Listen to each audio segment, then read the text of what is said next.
여러분 안녕하십니까, 박인성입니다. 국민의힘 이용 의원 여러분들 잘 아실 것이라고 봅니다. 이 이용 의원이 지난 20일 당 의원들의 텔레그램 단체방에 김건희 여사 명품 가방 수수와 관련해서 사과를 하는 순간에 민주당은 들깨처럼 달라들어 물어뜯을 것이다, 이렇게 주장을 했습니다. 또 박근혜 대통령도 사과를 해서 범죄가 기정사실화 되었다면서 탄핵까지 당한 것이라고 주장했습니다.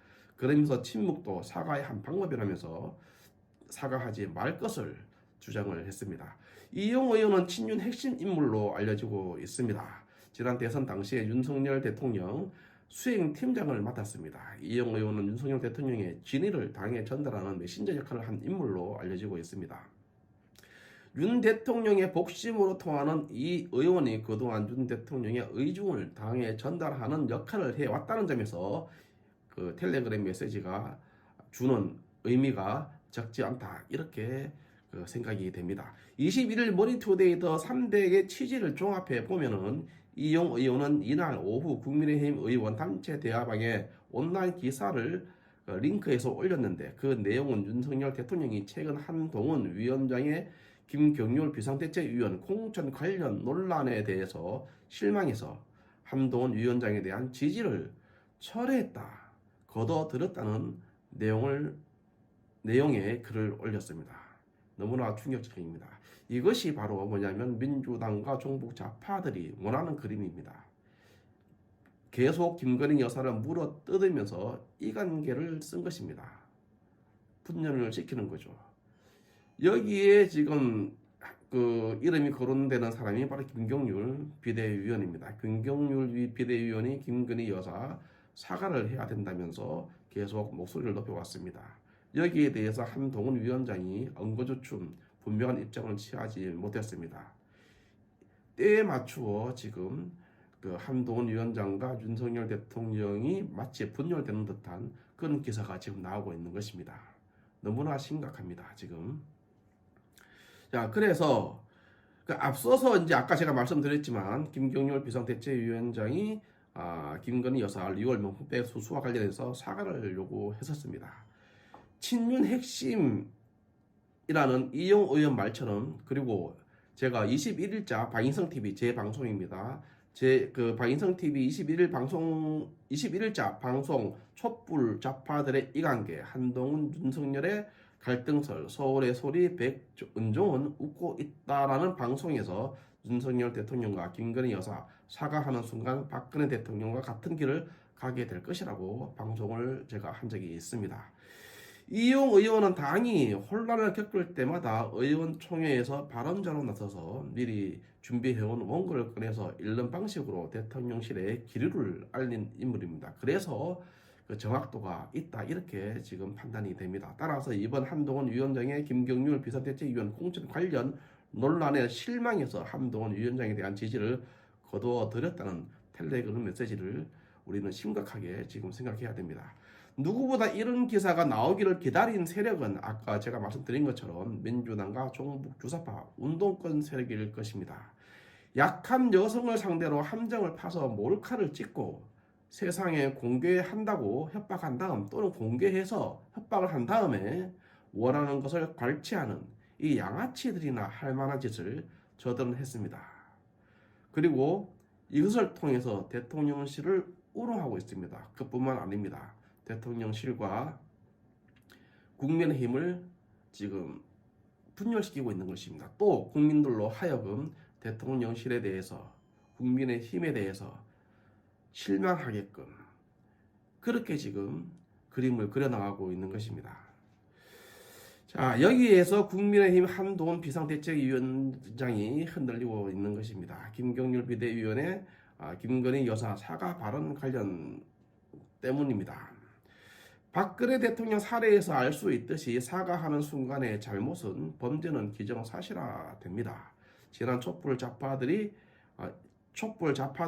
이관계, 한동훈과 윤석열의 갈등설, 서울의 소리, 백은종은 웃고 있다 해서 제가 이런 취지로 말씀을 드렸습니다.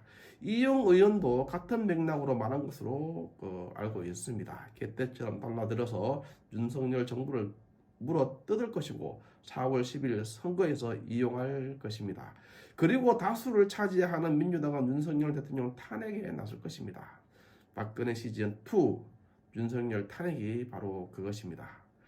대통령실은 한 위원장의 공개 석상에서 김경률 비대위원이 정청래 더불어민주당 의원의 지역구인 서울 마포 을에 출마를 결심했다는 사실을 알리면서 공천에 비대위원장이 직접 개입하는 게 아니냐는 논란에 대한 우려입니다. 모양새는 이것을 취했지만 실질적으로는 누구죠?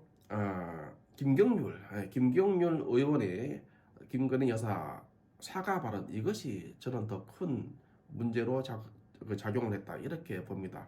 단순하게 김경률 의원의 나름대로의 의로운 도덕적인 어떤 주장, 이런 것에 대해서 이야기하는 것이 아니라 이렇게 주장을 함으로 해가지고 민주당과 종북 좌파 운동권 세력들은 계속 그것을 부추기는 겁니다. 그렇게 해서 분열을 시키려고 하는 거예요. 이간질을 쓰는 겁니다.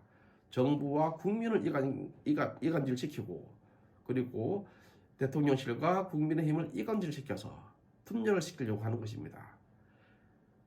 그래야지 이들이 차기 총선에서 승리하지 않겠습니까? 그리고 탄핵으로 갈 것이고, 그 다음에 민주당에서 정권을 잡고, 그 이유는 어떻게 되겠습니까?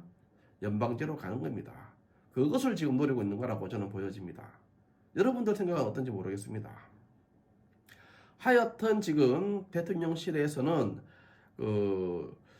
마포을 출마, 그러니까 정청래 더불어민주당 의원의 지역구인 서울 마포을의 출마를 결심했다는 김경률 비대위원장이 마포을의 출마를 결심했다는 사실을 알리면서 공천에 비대위원장이 직접 개입하는 게 아니냐는 것에 대해서 말을 했습니다.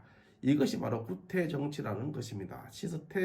시스템대로 공천 룰에 따라 해야 한다는 것입니다. 실제 윤석열 대통령은 시스템에 따른 공정한 공천을 강조하고 있는데, 자칫 잘못하면 낙찰자를 정해놓고 하는 부정 입찰처럼 보일 수 있다는 것이 대통령실의 생각입니다. 이쯤 되면 한동훈 비대위원장은 눈치채야 됩니다. 대통령과 각을 세우면서 자기 소리를 내면 멋져 보일 수 있습니다. 환호를 받을 수 있습니다. 누구로부터 환호를 받느냐 하면은 바로 민주당과 정부 좌파 세력으로부터 환호를 받는 것입니다. 착각을 하면 안 됩니다. 이것이 바로 민주당과 정부 좌파 운동권 세력들이 바라는 것이라고 제가 계속 주장을 하고 있는 것입니다. 이관계 전술에 넘어가는 것입니다. 대통령실의 지시를 받으라는 것이 아니라, 그러니까 한동훈 위원장이 대통령실의 지시를 받으라는 것이 아니라 원팀이 되어야 한다는 것을 말씀드립니다. 김건희 여사 사과 문제는 영부인 김건희이기 때문이 아니라 박근혜 대통령의 길을 갈 수 있기 때문입니다. 또 대한민국이 탄핵 당하는 일이기도 합니다. 우리는 지난날 박근혜 대통령이 탄핵 당하면서 기백 명의 사람이 구속됐다는 것을 우리는 기억을 합니다. 7년 동안 우리는 암흑 속에 살았습니다. 다시 또 이런 일이 있으면 안 됩니다. 마치겠습니다. 감사합니다.